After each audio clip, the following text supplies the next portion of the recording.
utanyang'anywa mamlaka.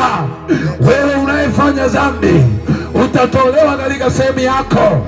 Wewe unayefanya dhambi utatolewa katika nafasi ambayo Mungu amekuweka, maana dhambi ni uasi, na shetani alifanya uasi kule mbinguni, na shetani alikosea kule mbinguni, na baada ya kuwa alikosea alitolewa mbinguni na akatupwa.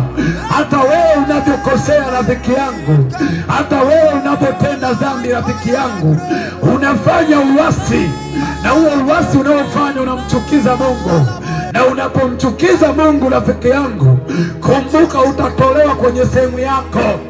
Pengine ni ofisini unapofanya kazi, dhambi inaondoa nafasi yako katika kazi.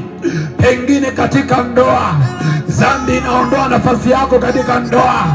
Pengine katika biashara, dhambi inaondoa nafasi yako katika biashara. Katika kibali, dhambi inaondoa nafasi yako katika kibali.